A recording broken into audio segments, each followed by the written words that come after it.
50 ans, 50 longues années que l'Afrique de l'Est attendait ce moment. Et le 11 juillet 2024, au Caire, l'histoire s'est écrite.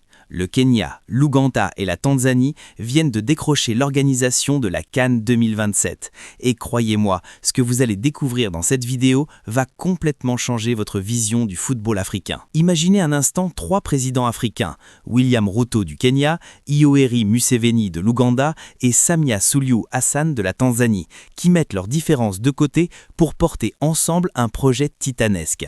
C'est exactement ce qui s'est passé avec le dossier East Africa Pamoja. Et c'est précisément cette unité au plus haut sommet de l'État qui a fait basculer le vote en leur faveur. Vous savez, beaucoup de gens pensent que ce genre de décision se prend uniquement sur la qualité des stades ou des hôtels. Mais la réalité est bien plus complexe.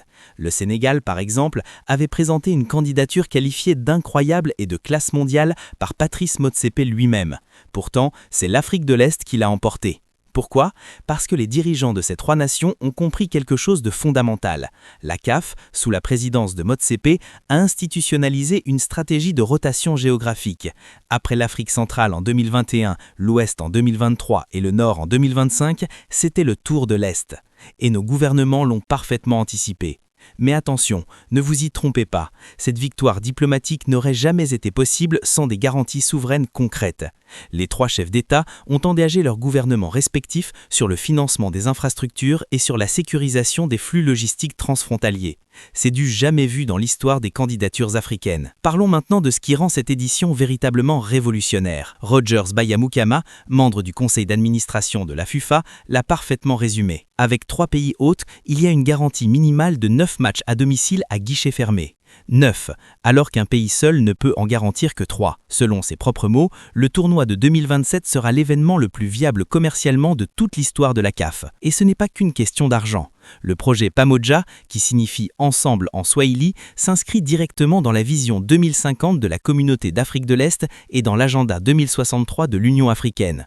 Nos gouvernements transforment littéralement un tournoi de football en catalyseur de développement socio-économique et d'unité transnationale. C'est une vision politique à long terme, pas juste un événement sportif. Maintenant, vous vous demandez sûrement où en sont les chantiers. Et c'est là que vous allez vraiment comprendre l'ampleur de l'engagement gouvernemental. En Ouganda, le Hoima City Stadium fait l'objet d'un contrat de 130 millions de dollars américains avec la firme Suma.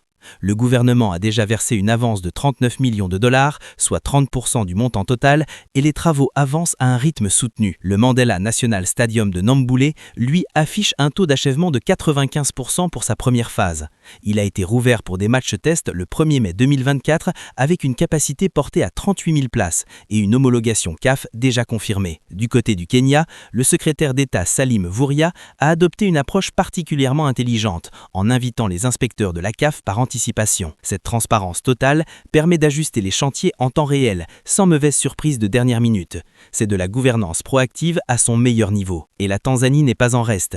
Le Benjamin Mkapa Stadium de Dar es Salaam a été identifié par la CAF comme un véritable théâtre de ferveur populaire. Il servira de banc d'essai lors du CHAN 2024-2025 qui sera organisé conjointement par les 3 pays. Cette répétition générale permettra de tester toute la logistique de masse avant le grand rendez-vous de 2027. Ce qu'il faut comprendre, c'est que cette CAN 2027 s'inscrit dans une refonte globale du football africain. Patrice Motsepe a annoncé des réformes majeures pour le cycle 2028-2029.